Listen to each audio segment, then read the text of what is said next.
Meus amados, que privilégio, que alegria retornar à conexão com Deus nessa jornada agora de 2024.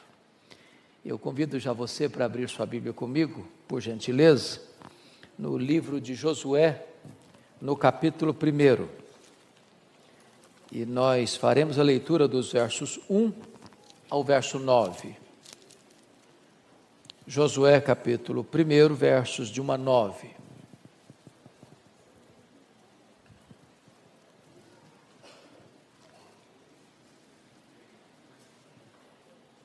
Está escrito o seguinte: sucedeu depois da morte de Moisés, servo do Senhor, que este falou a Josué, filho de Num, servidor de Moisés, dizendo: Moisés, meu servo, é morto.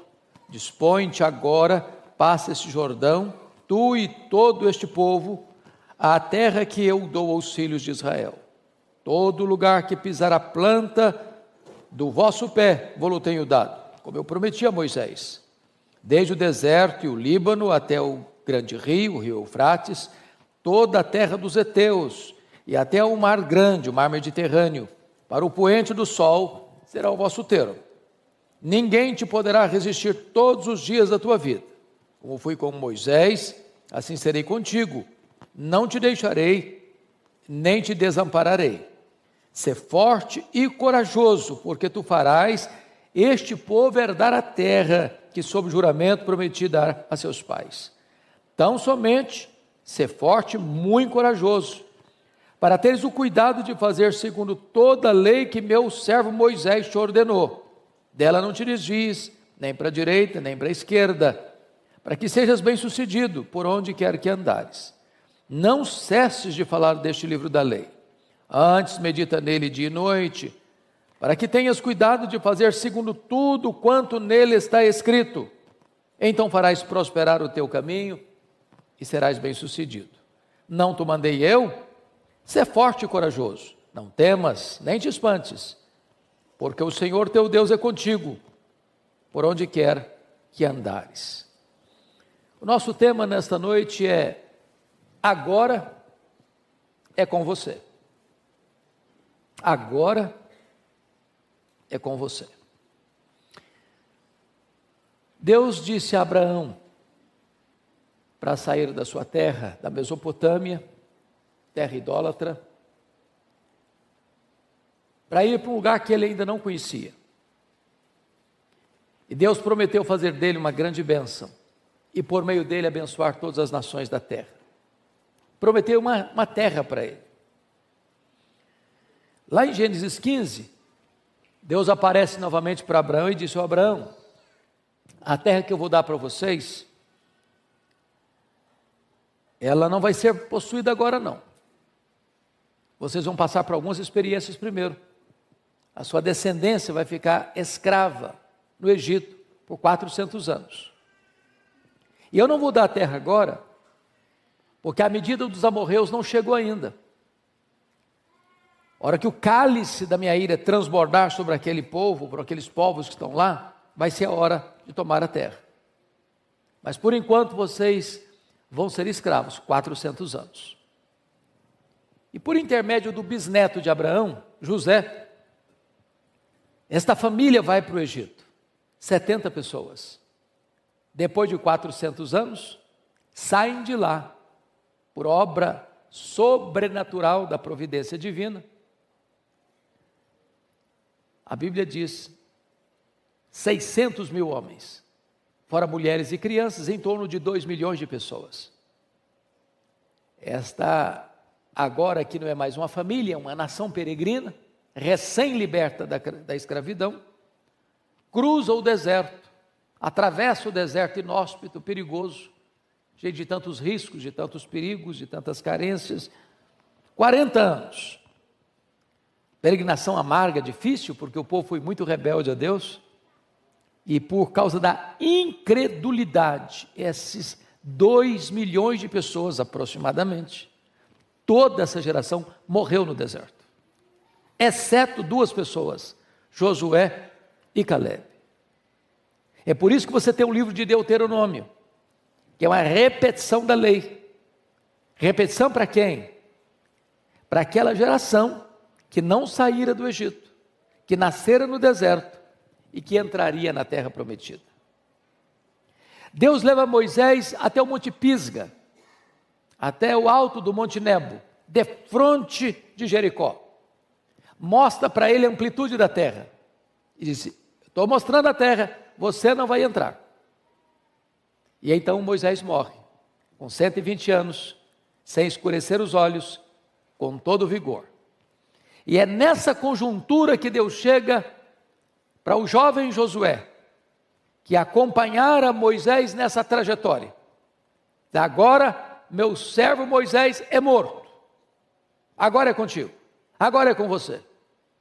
Dispõe-te agora e atravessa o Jordão. Tu e todo este povo. E eu vou dar a você esta terra. Todo lugar que pisar a planta do teu pé, aí eu te darei. Agora, é preciso que você seja corajoso. Você tenha bom ânimo. Coragem para fazer tudo de acordo com o que eu vou orientar você. Atravessando os séculos, chegando até hoje, assim como Josué tinha desafios, você e eu também temos desafios. Desafios pessoais, desafios familiares, desafios no trabalho, desafios na nossa vida espiritual. E aqui eu quero deixar então alguns princípios para nós meditarmos nesta noite. E a primeira coisa que eu gostaria de trazer à sua memória esclarecida é que para nós assumirmos o nosso papel nessa geração, é preciso olhar para Deus e não para as circunstâncias. Quando eu olho para as circunstâncias hoje, o meu coração fica sobressaltado se eu não tomar cuidado. Estou com 65 anos, eu não me lembro de viver um período mais turbulento do que estamos vivendo hoje. A maior nação, mais poderosa nação do mundo, à beira de uma guerra civil. Estados Unidos. A Europa, na iminência de uma guerra. A Rússia ameaçando o mundo com outras nações de usar armas nucleares.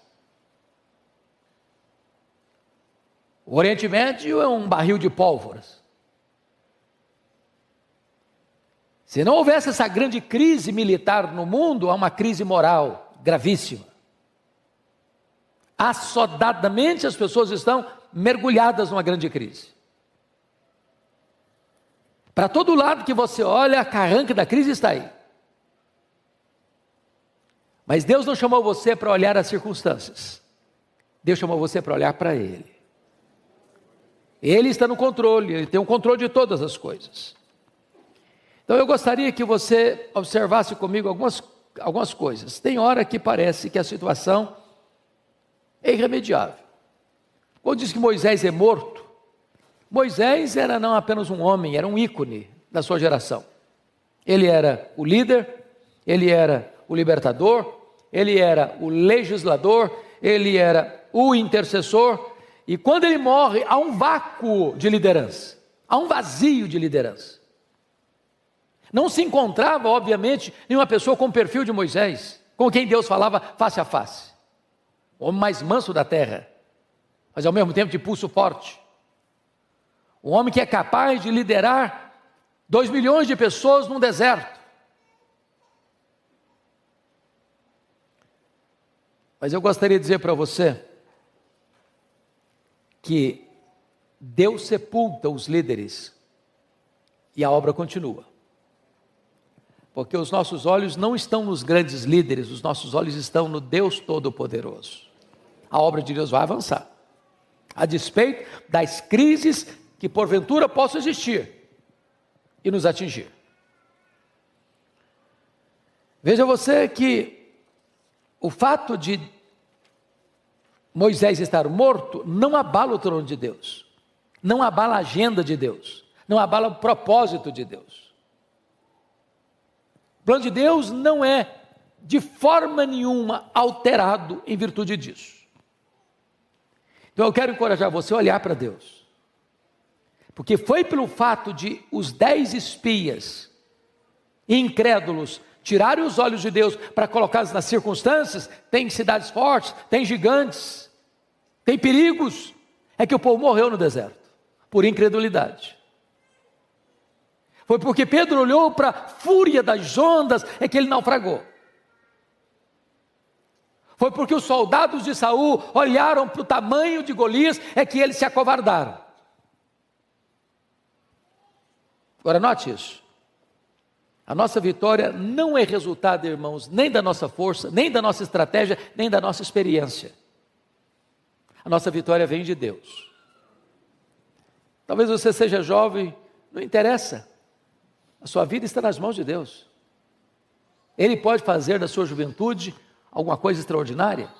Eu fico olhando para a história e vendo, por exemplo, que Alexandre o Grande já havia conquistado o mundo com 23 anos de idade.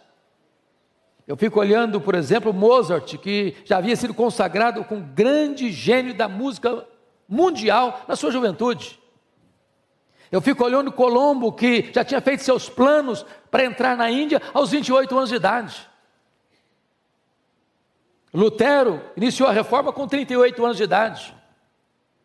Calvino, com 21 anos, já era conhecido como um intelectual da França e um homem que era uma referência da teologia em toda a Europa.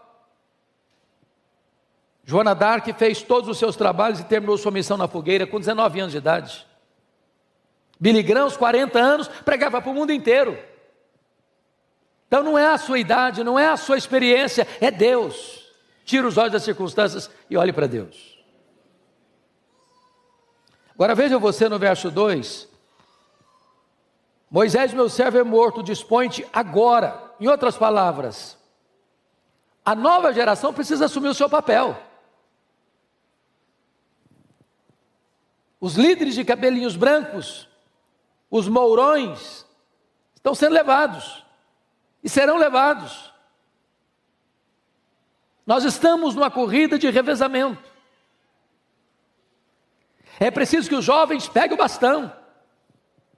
É preciso que a nova geração chame para si a responsabilidade. Agora é comigo, agora é com você, agora é com você, agora é conosco. Não vivemos de saudosismo, não moramos no passado, não sobrevivemos de reminiscências. O papel agora é conosco, agora é com você. Eu fico olhando o que Wesley, revestido com o poder do Espírito Santo, naquela noite de 31 de dezembro de 1739, disse mais tarde: Senhor, dá-me 100 homens que não temam outra coisa senão o pecado, que não amem ninguém mais do que a Deus, e com eles eu abalarei o mundo. Ou o que disse o nosso missionário pioneiro, Ashbel Green Simonton, que aos 34 anos de idade estava morrendo em São Paulo. E a sua irmã debruçou sobre o seu corpo ainda moribundo, no apagar das luzes da sua vida, preocupado com os destinos da igreja, perguntou: meu irmão, o que vai ser da igreja daqui para frente? E ele respondeu altivamente: Deus levantará os seus próprios instrumentos para continuar a sua obra. A nova geração precisa pegar o bastão, agora é com você.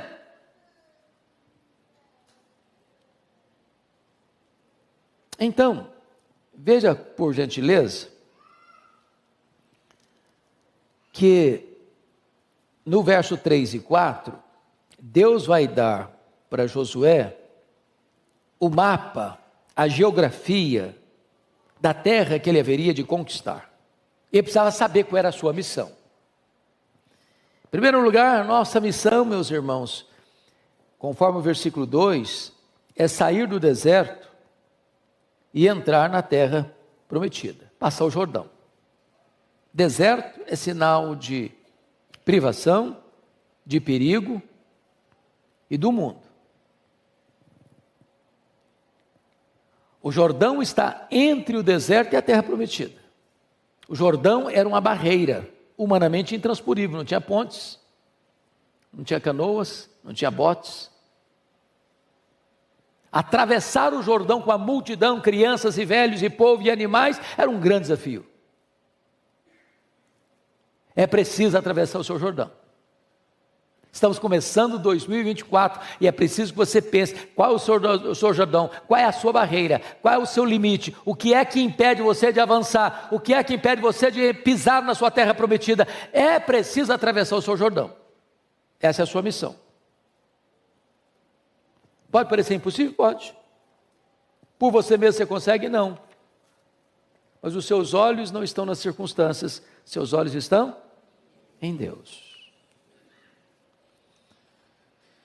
Qual é o seu Jordão hoje, nessa noite? É uma doença?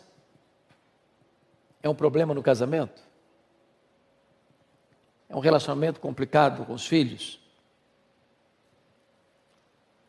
É uma crise financeira? É um pecado que tenazmente assedia você e humilha você, envergonha você?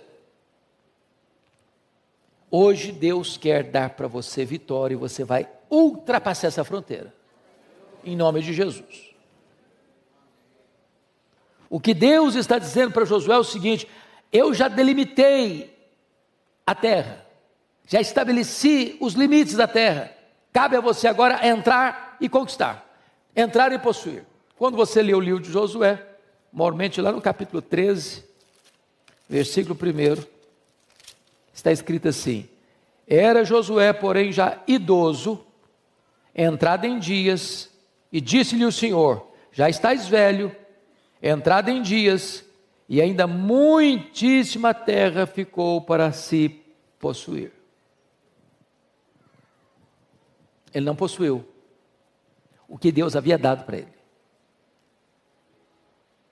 E quando você avança para o livro de Juízes, Israel passou 330 anos, no período mais sombrio da sua vida, sendo escravizado exatamente por aqueles povos que ele, Israel, tinha que tirar dali. Então, ou nós obedecemos a Deus, ou sofreremos as consequências. É preciso crer, é preciso agir. A nossa missão é tomar posse de tudo aquilo que Deus nos prometeu em sua palavra. Qual é o seu alvo de vida? Qual é o seu projeto para este ano? Eu fico olhando a história da igreja, eu vejo um Hudson Taylor, tinha um alvo na vida dele: evangelizar a China. Eu olho para William Wilberforce, ele tinha um alvo na vida dele: era derrotar a escravatura, a escravidão na Inglaterra. Eu olho para a vida de Martin Luther King, qual era a grande bandeira dele? Era vencer o problema do preconceito racial no seu país. Qual o seu alvo? Qual o seu projeto?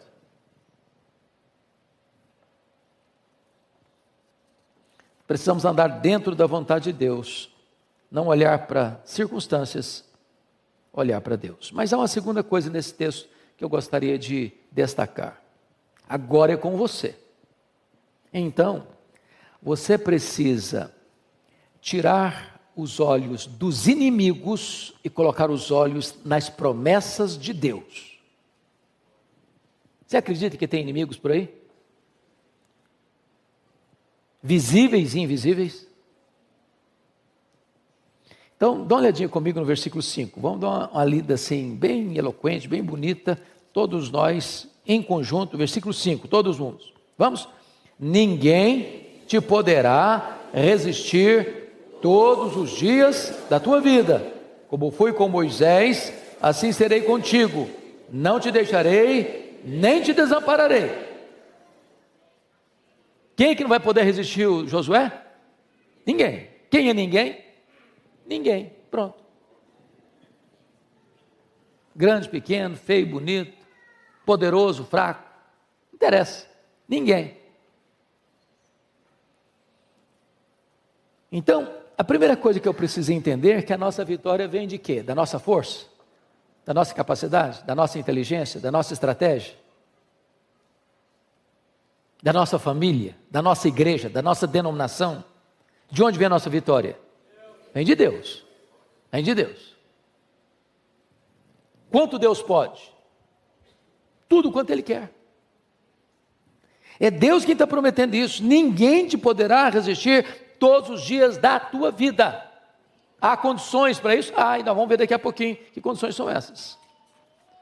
Segunda coisa que é muito importante definir: a nossa vitória está fincada na fidelidade de Deus. Assim como eu fui com Moisés, assim eu serei contigo. Moisés está morto, mas Deus está vivo. Moisés não lidera mais, mas quem lidera é Deus através de Moisés. E como Deus liderou através de Moisés, Deus continuará liderando através de Josué. Muda o obreiro, mas a obra é a mesma. A obra continua.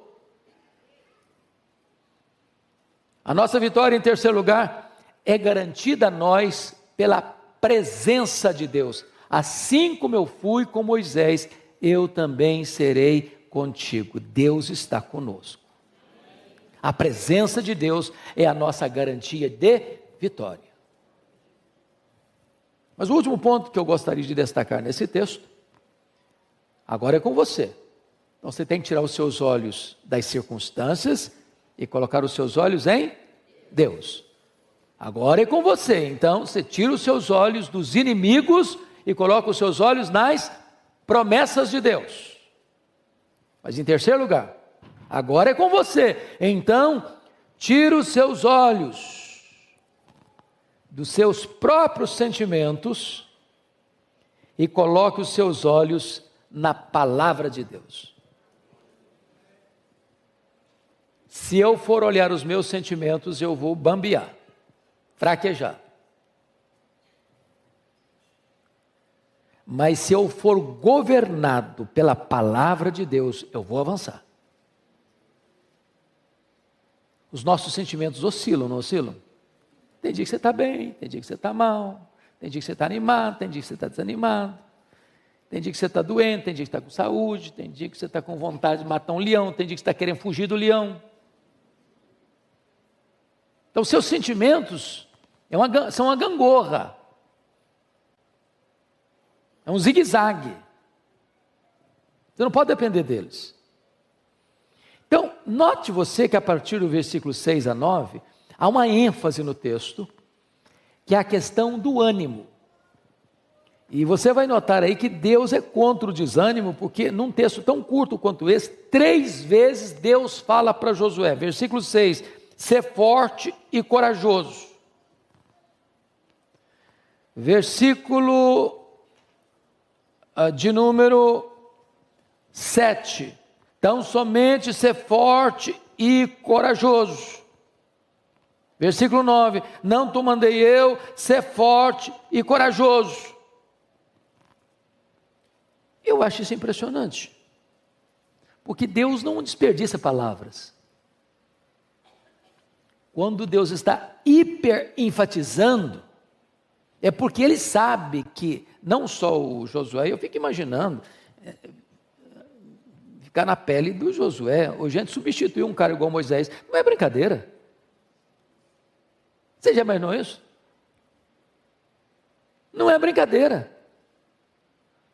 O medo, a insegurança, será que eu vou dar conta? Será que esse povo vai me respeitar? Será que eu vou ter pulso? A hora que explodiu uma rebelião, como explodiram tantas na liderança de Moisés, será que eu vou saber como é que eu vou agir? E Deus está tratando os sentimentos dele. Porque, irmãos, nada pode ser feito a não ser que você seja uma pessoa animada. O desânimo é contagioso.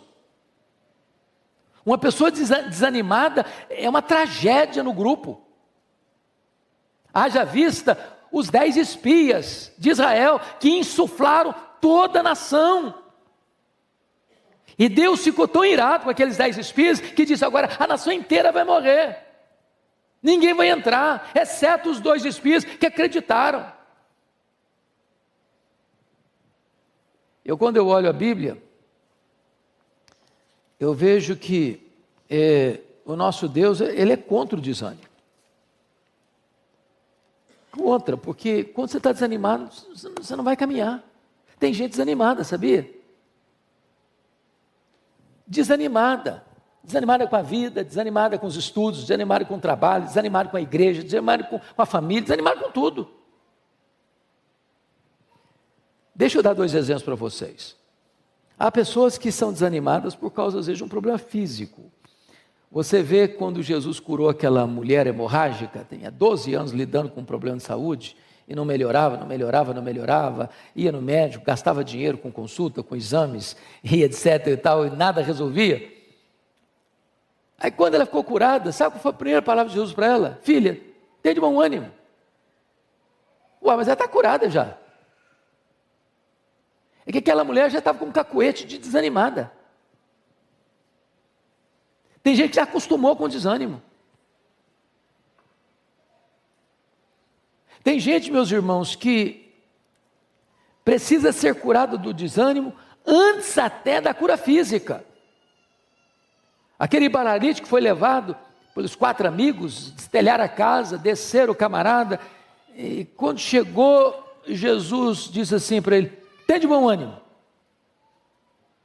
Antes de curá-lo, tem de bom ânimo. Porque tem gente que, ainda que fique curado, ela vai continuar desanimada.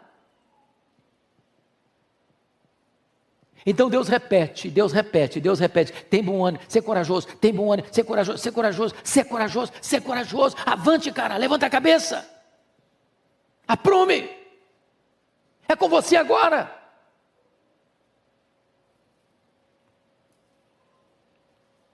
Agora, veja você que o ânimo é produzido pela promessa de Deus, versículo 6, ser forte e corajoso, porque tu farás este povo herdar a terra. Isso é o quê? Promessa de Deus. Você não está animado porque você é forte, porque você é o cara, porque você é inteligente, porque você tem estratégia, porque você tem network, porque você tem influência. Não. Você tem que estar animado porque você tem promessa de Deus. E promessa de Deus e realidade são a mesma coisa, porque Deus é o avalista da sua promessa, da sua palavra. Segundo, o que gera o ânimo é agir de acordo com a vontade de Deus. Olha o verso 7 comigo. Tão somente ser forte e muito corajoso, para teres o cuidado de fazer segundo toda a lei que meu servo Moisés te ordenou. Dela não te desvies, nem para a direita nem para a esquerda. Ou seja, para você ter ânimo, você tem que fazer a coisa do jeito de Deus, não é do seu jeito não. Pode ser cabeça dura não. Tem que obedecer. Tem gente que quer romper, quer fazer, quer acontecer, mas não consulta Deus, não pede a Deus orientação, não pede a Deus discernimento, não atende os preceitos que Deus estabelece na sua palavra. Então, para ter vitória, para possuir a bênção de Deus, a promessa de Deus, a terra prometida, é preciso obedecer os preceitos que Deus estabeleceu. Mas em terceiro lugar, o que mantém o ânimo é a consciência da presença de Deus. Olha o versículo 9 comigo. Não te mandei eu, ser forte e corajoso, não temas nem te espantes, porque o Senhor teu Deus é o quê? Contigo, por onde quer que andares. Se você tem consciência de que Deus é com você, por onde você andar, você tem ânimo, você tem coragem. Pois bem, amados, eu gostaria então de agora colocar para você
esse ponto, para mim, da mais alta importância. O texto fala da palavra de Deus e dá aqui para nós 3 orientações muito seguras. A primeira delas está no versículo de número 8. Ele diz: medita neste livro da lei de dia e de noite. O que é meditar, irmãos? É ler rapidamente? Meditar é ruminar, é refletir, é ler um texto da Bíblia e demorar nele, morar nele, mergulhar nele, permitir que esse texto fale com você, ministre a você, oriente você, colocar em prática. É isso aí. Porque não basta ler atabalhoadamente, é preciso meditar. Mas a segunda orientação está aí no versículo 7. Ele diz assim: para teres o cuidado de fazer. Então, primeiro você medita, depois você faz. Porque o fazer é resultado, é consequência do meditar. Se você não medita, você não vai fazer. Mas tem um terceiro elemento que Josué recebeu como orientação. Veja comigo o versículo 8, a parte B. Não cesses, na parte A, não cesses de falar.